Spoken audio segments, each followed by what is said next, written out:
নবীর আখলাক, নবীর আদবকে আমরা ছেড়ে দিই। নবীর সুন্নাত আমার জিন্দেগিতে কেমন ভাবে আসবে শুনুন। নবীর সুন্নাত কেমন ভাবে আসবে? নবীর আখলাক যদি আমার অন্তরে থাকে, আর আমি মুসলমানের বাচ্চা হয়ে এটাও মনে করতে হবে আমি মুসলমান, আমি কেমন করে মিথ্যা কথা বলবো, আমি মুসলমান, আমি কেমন করে চুরি করব, আমি মুসলমান, আমি কেমন করে ভাইয়ের হক মারবো, আমি মুসলমান, আমি কেমন করে আমার মেয়েকে বেপরদা ভাবে রাখবো।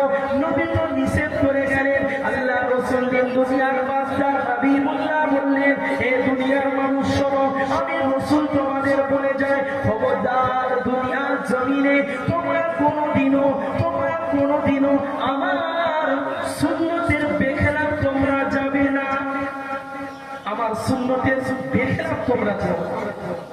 দুনিয়াতে আমরা কতদিন থাকবো কেউ গ্যারান্টি দিতে পারবে? আল্লাহ পাক কোরআন শরীফের মধ্যে বললেন, কুল্লু নাফসিন যায়িকাতুল মাউত, প্রত্যেকটা নাফসকে মৃত্যুর স্বাদ চাখতে হবে। কে কখন মরবে কেউ জানে না, কে কখন হায়াতে চলে যাবে কেউ জানে না। বুড়ো বাপ বেঁচে আছে, ছেলে চলে যাচ্ছে, দাদু বেঁচে আছে, দাদি চলে যাচ্ছে, মা বেঁচে আছে, মেয়ে চলে যাচ্ছে। এই দুনিয়ার মানুষ শোনো, তোমরা মরণকে ভয় করো, তোমরা মরণকে স্মরণ করো। আমার আল্লাহ পাক জানিয়ে দিলেন, বান্দা আমি আল্লাহ পাক তোমাদেরকে একটা জিন্দেগি দেব, খবরদার ওই দুনিয়ার জমিনে গিয়ে আমি আল্লাহ পাক আমাকে ভুলে যাবি না, আমি আল্লাহ পাক আমার ফরজ ইবাদত গুলো ভুলে যাবি না। আর যদি তোরা ভুলে যা, মনে রেখে দিবি কবরের জমিনটা খুব কঠিন হবে। আমি আল্লাহ পাক তোদেরকে কবরে আমি হিসাব নেব, মনে রেখে দিবি আমি আল্লাহ পাক ছাড়বো না। আল্লাহ পাক কোরআনের মধ্যে বললেন,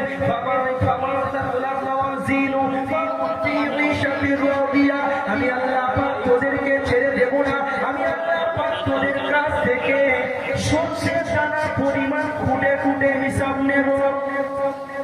কেউ যদি সরষের দানা পরিমাণ নেক কাজ করে, আমি আল্লাহ পাক তার বদলা তাকে দেব। আর কেউ যদি সরষের দানা পরিমাণ খারাপ কাজ করে, আমি আল্লাহ তার বদলা তাকে দেব। হাজেরানের মধ্যে আফসোস, আমরা মুসলমান হয়েছি নামে, কাজে আমরা মুসলমান, শুধু নামটা আমাদের মুসলমান, নাম শুধু নাম। কারণ আমরা ইসলাম ধর্মে জন্মগ্রহণ করি, মুসলমান ঘরে এসেছি, ব্যাস আমরা মুসলমান। কিন্তু ওই মুসলমানের জন্য কিছু শর্ত আছে, ওই মুসলমানের জন্য কিছু শর্ত আছে, সেই শর্তগুলো আমরা কিন্তু মেনে নিতে পারছি না। যদি আমরা মুসলমান বলে দাবি করি, ইমানদার ঘরে বলে দাবি করি, এখানে নবীর কথা হবে, রাস্তাঘাটে ঘোরাঘুরিটা বন্ধ হবে। যদি আমরা নবীর বলে দাবি করি, এখানে চর্চা হবে, আর ওই দিকে গল্পটা বন্ধ হবে। মনে রেখে দেবে, আল্লাহ রাসূল সাল্লাল্লাহু আলাইহি ওয়াসাল্লাম যখন সাহাবাদের নিয়ে কোনো মজমা কায়েম করতে, সাহাবা হুজুররা আল্লাহ রাসূলের বয়ান শোনার জন্য সাহাবা হুজুররা পুরো মসজিদে নববীতে ভরে যেতে, নবীর মুখ থেকে আলোচনা শোনার জন্য। আজ আমরা বড় আফসোস, এখানে মাহফিল হচ্ছে, এখানে কোরআন এবং হাদিসের আলোচনা হচ্ছে, এখানে লোক পাওয়া যায়। জান্নাতের বাগান বলা হয়েছে এটা, জান্নাতের বাগান হলো এটা। আল্লাহ রাসূল সাল্লাল্লাহু আলাইহি ওয়াসাল্লাম সাহাবাদেরকে বললেন, বাবা সাহাবারে তোমরা কি জান্নাতের বাগান দেখতে চাও? সাহাবা হুজুররা বললেন, ইয়া রাসূলুল্লাহ, ইয়া হাবিবাল্লাহ, অবশ্যই আমরা জান্নাতের বাগান দেখব।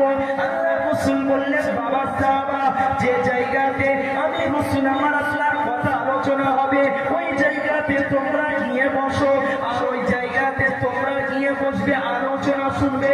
যখন তোমরা আলোচনা শুনবে, যখন ওই জায়গার মজমাটা শেষ হয়ে যাবে, তোমরা ওখান থেকে যখন উঠবে, আমার আল্লাহ পাক জানিয়ে দিলেন ওই বান্দার জীবনে সমস্ত ছোট ছোট সগীরা গুনাহগুলো মাফ করে দেয়। এখানে বসলে ছোট ছোট ছোট ছোট গুনাহগুলো মাফ হয়ে যায়। কিসের জন্য? এখানে যদি কেউ বসে ঘুমায়, রাসূল বললেন কারো ছোট ছোট সগীরা গুনাহগুলো কাজ ছোট করে যায় পড়ে, তবে এখানে এসে বসতে হবে। আল্লাহ রাসূল সাল্লাল্লাহু আলাইহি ওয়াসাল্লাম তিনি জানিয়ে দিলেন, আমার উম্মতি দুনিয়ার জমিনে তোমরা যাবে, আমি রাসূল আমার সুন্নতকে তোমরা ছেড়ে দিও না, আমি রাসূল আমার সুন্নতকে ধরে রাখো। আল্লাহ রাসূল দিন দুনিয়ার বাদশা হাবিবুল্লাহ বললেন, এ আমার সাহাবারে শুনে রেখে দাও, আমার আদত যার ভেতরে থাকবে, আমি নবী আমার সুন্নাত যার ভেতরে থাকবে, কেউ যদি একটা সুন্নতকে জিন্দা করে, মান আহাব্বা লিল্লাহ ওয়া মান আবগাদা লিল্লাহ, কেউ যদি একটা সুন্নতকে জিন্দা করে, আমি রাসূলুল্লাহ বলে গেলাম, সে আমার সাথে আল্লাহর জান্নাতে থাকবে। একটু জোরে বলুন সুবহানাল্লাহ। এটাও কষ্ট হচ্ছে না? কষ্ট হচ্ছে? সুবহানাল্লাহ বললে জান্নাতে একটা গাছ লাগানো হবে, জান্নাতে একটা গাছ লাগানো হবে। সুবহানাল্লাহ, শুধু একটু বলুন সুবহানাল্লাহ। যখনই আপনি এখানে বলবেন জান্নাতে একটা গাছ লাগানো হবে, হয়তো আমরা বুঝতে পারছি। দুনিয়াতে আমরা নেতাদের পিছনে গিয়ে একটু স্লোগান দিলেই কিন্তু টাকা দেয়, এটা ডাইরেক্ট। আর যখনই আমার কাছে 500 বা 1000 2000 পড়ে গেল, স্লোগান আরো খুব জোর হয়। কিন্তু এখানে তো নগদ পাওয়া যায় না, এখানে নগদ পাওয়া যায় না। মুসলমান আফসোস, এখানে সুবহানাল্লাহ এই স্লোগানটা এত দামি, দুনিয়ার জমিনে যদি তোমাকে করোড় করোড় হাজার লাখ লাখ যদি টাকা দেওয়া হয়, একটা সুবহানাল্লাহর দাম কিন্তু হবে না। জোরে বলুন সুবহানাল্লাহ, আরো জোরে বলুন সুবহানাল্লাহ, একটা সুবহানাল্লাহ। আল্লাহ রাসূল সাল্লাল্লাহু আলাইহি ওয়াসাল্লাম তার 63 বছর জিন্দেগি কেমন কাটিয়েছে আমাকে দেখতে হবে। আল্লাহ রাসূল বললেন, আল্লাহ রাসূলের আখলাক, আল্লাহ রাসূল কেমন ভাবে আল্লাহ রাসূল মানুষের সাথে সম্পর্ক রেখেছে, এটাও আমাকে দেখতে হবে। আল্লাহ রাসূল কেমন করে তার বেটি ফাতেমাকেও আল্লাহ রাসূল মানুষ করেছে, এটাও দেখতে হবে। আল্লাহ রাসূল দিন দুনিয়ার বাদশা হাবিবুল্লাহ হযরতে জিবরিল আলাইহিস সালাতু ওয়াস সালাম আল্লাহ রাসূলকে জাহান্নাম ভরাচ্ছে। আল্লাহ রাসূল দেখতে দেখতে একটা জাহান্নাম এলো, আল্লাহ রাসূল ওই জাহান্নামের কাছে গেল। আল্লাহ রাসূল দেখতে লাগলেন কয়েকজন মহিলা জাহান্নাম তাদের এত আযাবের মধ্যে গ্রেফতার হয়ে আছে, তাদের মাথাটা নিচের দিকে পা উপরের দিকে, তাদের মাথায় বড় বড় পাথর মারা হচ্ছে। আল্লাহ রাসূল কাঁদতে আরম্ভ করলেন, এবার জিবরিল এরা কারা? এরা কি আমার উম্মতির মধ্যে পড়ে? হযরতে জিবরিল আলাইহিস সালাতু ওয়াস সালাম বলেছিলেন, আল্লাহ পাকের রাসূল, ইয়া রাসূলুল্লাহ, ইয়া হাবিবাল্লাহ, হুজুর এরা হলো আপনার উম্মতি, এরা হলো আপনার উম্মতি। ইয়া রাসূলুল্লাহ, ইয়া হাবিবাল্লাহ, দুনিয়ার জমিনে এই মহিলাগুলো বেপরদা ভাবে ঘুরতো, দুনিয়ার জমিনে এই মহিলাগুলো এমন কাপড় পরতো অন্য পর পুরুষদের চোখে নাচতো, দুনিয়ার জমিনে এই মহিলাগুলো মানুষকে মাথার কাপড় ঠিক মতো দিত না, মানুষকে নিজের শরীর দেখাতো। আল্লাহ রাসূল যখন ওই জাহান্নাম থেকে ফিরে হযরতে ফাতেমা রাদিয়াল্লাহু তাআলার ঘরে এলেন, আল্লাহ রাসূল কাঁদতে আরম্ভ করলেন। বেটি ফাতেমা জিজ্ঞাসা করলেন, আব্বা জান আপনি কাঁদছেন কেন? আমার রাসূলুল্লাহ বললেন, ফাতেমা আমি আজ জাহান্নামে ভ্রমণ করে এসেছি। মা ফাতেমা শুনে রেখে দাও, জাহান্নামে দেখতে লাগলাম একদল নারী, তাদের শাস্তি, তাদের এত কষ্ট, তাদের এত শাস্তি দিচ্ছে। এ বেটি ফাতেমা কিসের জন্য জানো? তারা বেপরদা হয়ে দুনিয়ায় চলত, তারা কোনদিন গায়ে কাপড় দিত না, মাথায় কাপড় দিত না।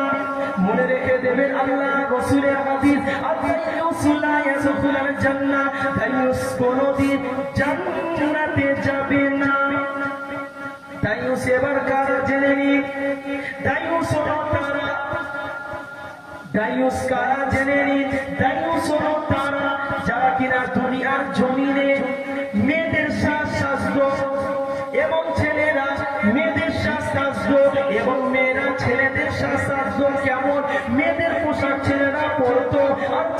পোশাক মেয়েরা পরতো। দায়ুস কারা, দায়ুস কারা? যারা দুনিয়ার জমিনে বেপরদা ভাবে, দুনিয়ার জমিনে বেপরদা ভাবে পুরুষের স্টাইলে চলতো, এরাই হলো দায়ুস। আর দায়ুস কোনদিন জান্নাতে যাবে না। এটা আমার কথা না, এটা বলে আল্লাহ রাসূলের জবানের কথা। দায়ুস কোনদিন জান্নাতে যাবে না। হযরতে ফাতেমা রাদিয়াল্লাহু তাআলা আনহা আল্লাহ রাসূলের এই কথাটা যখন শুনলেন, ফাতেমা বলতে লাগলেন, ইয়া রাসূলুল্লাহ, ইয়া হাবিবাল্লাহ, আব্বা জান আপনাকে বলি, আর কোনদিন আজকের পর থেকে আমি ফাতেমা মরণের আগ পর্যন্ত এমন পর্দা আমি করব আব্বা, দুনিয়ার জমিনে কোন পুরুষ, দুনিয়ার জমিনে কোন মানুষ, আমি ফাতেমা আমার চেহারা তো দূরের কথা, এমন পর্দা করব আমি ফাতেমা দুনিয়ার মানুষ কোনদিনও বুঝতে পারবে না যে ফাতেমা কত লম্বা ছিল না বেটে ছিল, ফাতেমা মোটা ছিল না সরু ছিল, ফাতেমার চুলটা কত বড়, ফাতেমার গায়ের রংটা কেমন, ফাতেমা গায়ের রংটা কেমন, ফাতেমা লম্বা ছিল না বেটে ছিল, মোটা ছিল না পাতলা ছিল। হাজিরানে মুজরি একটু ভাবুন, এত পর্দা করেছে, যেই ফাতেমাকে জান্নাতের সরদাররানী বলা হয়েছে, যেই ফাতেমাকে আল্লাহ পাক কত মাকাম দিয়েছে, আর সেই ফাতেমা বলছে, আব্বা জান আমি এমন পর্দা করব মরার আগ পর্যন্ত কেউ আমাকে বুঝতে পারবে না ফাতেমা কেমন। আজ আফসোসের বিষয়, আমাদের ঘরের মহিলারা পর্দা করে, পর্দা করে, পর্দা করে। একটা মেয়ে যখন জাহান্নামায় যাবে, মনে রাখবেন চারজন ব্যক্তিকে নিয়ে জাহান্নামায় যাবে। নাম্বার 1 ওই মহিলার বাপ, নাম্বার 1 ওই মহিলার বাপ। তখন মহিলা বলবে, আল্লাহ আমার বাপ ছোটবেলা থেকে আমাকে পর্দার সাথে রাখেনি, আমার বাপ ছোটবেলা থেকে আমাকে গাইড করেনি, আল্লাহ পাক আমাকে জিরাম সাজে সাজাতো, আমি সিরাম সাজে সাজতাম।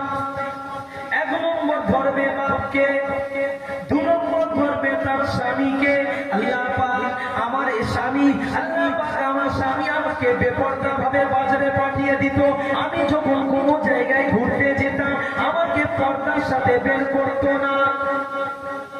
3 নম্বর ধরবে তার বড় ভাই, আল্লাহ পাক আমি যখন কিছু ভুল করতাম, যখন আমার পর্দার বেখেলাপ হয়ে যেত, আমার বড় ভাই গার্জেনের সমতুল্য, আল্লাহ পাক তারা আমাকে গার্ড করতো না।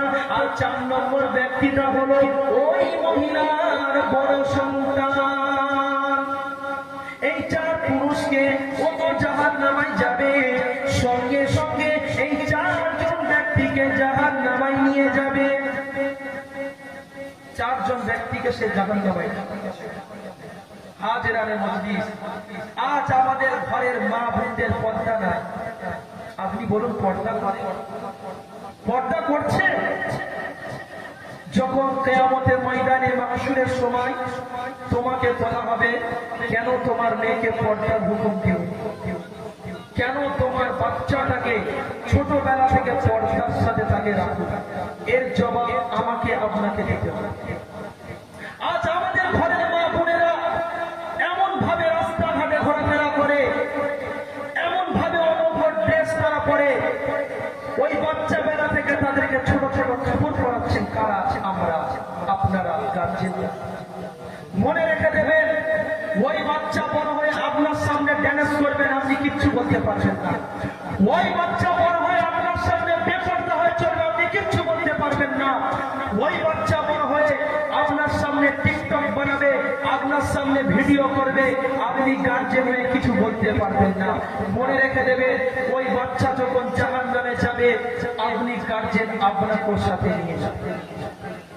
আল্লাহ রাসূল সাল্লাল্লাহু আলাইহি ওয়াসাল্লাম বেটি ফাতেমাকে বললেন, ফাতেমা জাহান্নামের এমন দৃশ্য আমি দেখে এসেছি, জাহান্নামের এমন দৃশ্য আমি সচক্ষে দেখেছি।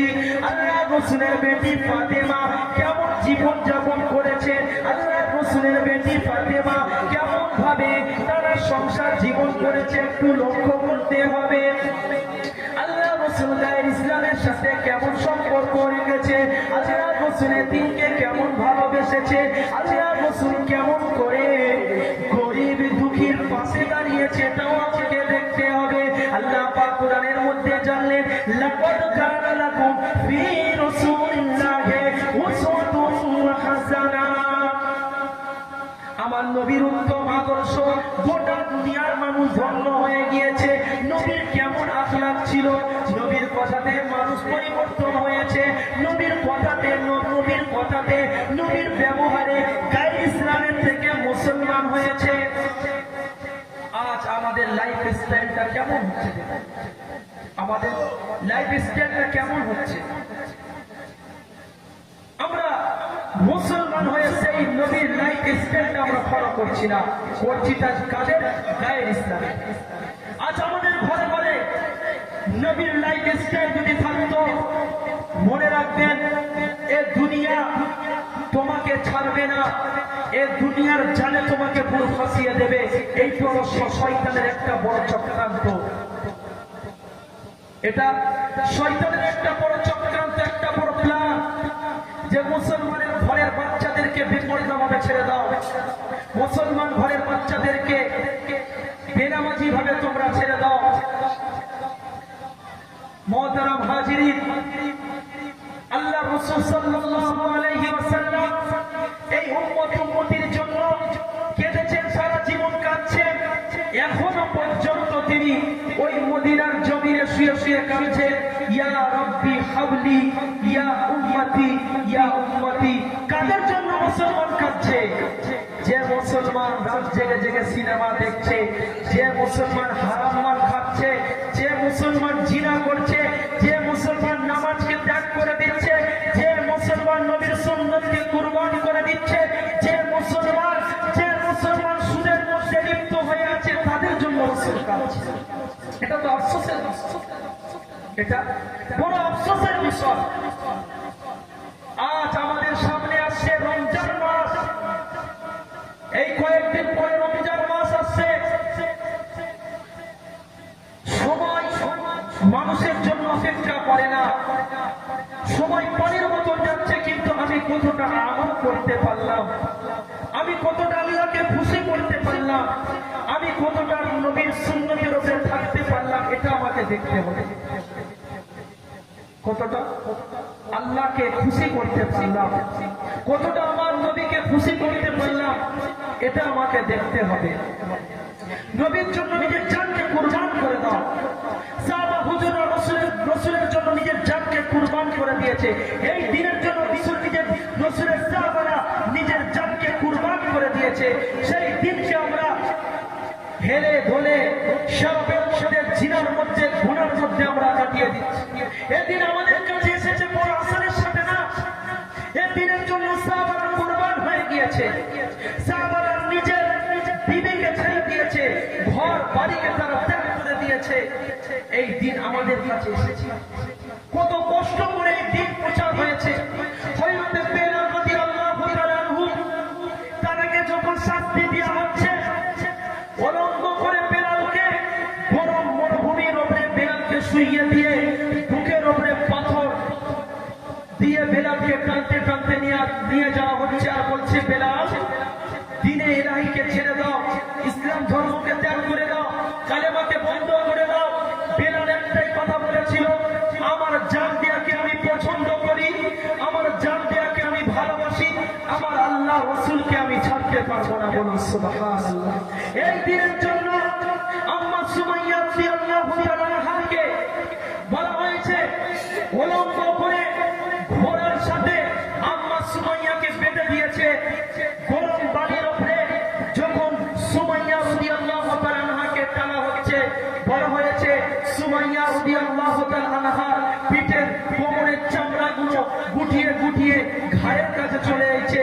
তবুও সুমাইয়া বলছে, আমার জান দিয়াকে আমি বড় পছন্দ করি, আমার আল্লাহকে আমি ছাড়তে পছন্দ করি না।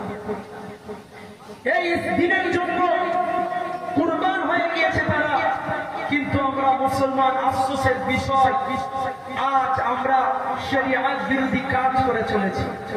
আজ আমরা যে কাজকে ইসলাম সাপোর্ট করে না সেই কাজকে আমরা করে ফেলেছি।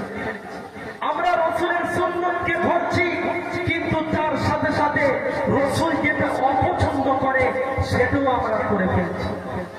মুহতারাম হাজিরিন, আজ আফসোসের বিষয় যে আল্লাহ পাক দুনিয়ার জমিনে আমাদেরকে পাঠালেন, বললেন বান্দা যা, এত ভালোবাসে এত প্রেম করে বান্দা গুনাহ করে ফেলেছে, পাহাড় পাহাড় গুনাহ করেছে। বান্দা যদি জবানে বলে আল্লাহ গুনাহ করে ফেলেছি মাফ করে দেন, আল্লাহ বলছে আমি তার গুনাহকে মাফ করি। এক বেধর্মী মানুষ, যেই মানুষটা 70 বছর ধরে একটা গায়ে একটা মূর্তি পূজা করে আসছে, 70 বছর ধরে দুনিয়ার জমিনে আল্লাহ খেয়ে আল্লাহ করে 70 বছর ধরে এক দেবতার পূজা করে করে আসছে, যার নামের জপ করে 70 বছর ধরে সালাম সালাম সালাম বলতে বলতে 70টা বছর যখন অতিক্রম করে ফেলেছে, ভুল করে ভুলবশত একবার ওই মানুষটা বলে ফেলেছে সামাদ, আমার আল্লাহর নামকে যখনই ডেকেছে আমার আল্লাহ লাভবাইক দিয়েছে, বল বান্দা আমি প্রস্তুত আছি। ফেরেশতা বলছে আল্লাহ 70 বছর ধরে আপনাকে আপনারই পরে আপনি তাকে হায়াতে রেখে 70 বছর ওই বান্দাটা সালাম সালাম বলে ডেকেছে, ও তো একটা আগুনকে পূজা করে, ও তো একটা মূর্তির নামকে জপ করে, ভুল করে একবার আপনার নামটা উচ্চারণ করে ফেলেছে। আল্লাহ আপনি এতে সারা দিনে, আমার আল্লাহ বললেন ফেরেশতা আমি আল্লাহ বান্দার অপেক্ষা করি, বান্দা কখন আমাকে ডাক দেবে। বান্দা যখন একবার জবান থেকে বলবে আল্লাহ, একবার জবান থেকে আমার নামটা নেবে, ওই মানুষটা 70 বছর ধরে সালাম ডেকেছে ঠিক আছে, কিন্তু ওই মানুষটা সামাদ একবার নাম আমার জবান থেকে নিয়ে ফেলেছে, আমি আল্লাহ লাভবাইক বলে সালাম দিয়েছি, ওর জীবনের গুনাহকে আমি আল্লাহ মাফ করে দিল। বলুন সুবহানাল্লাহ।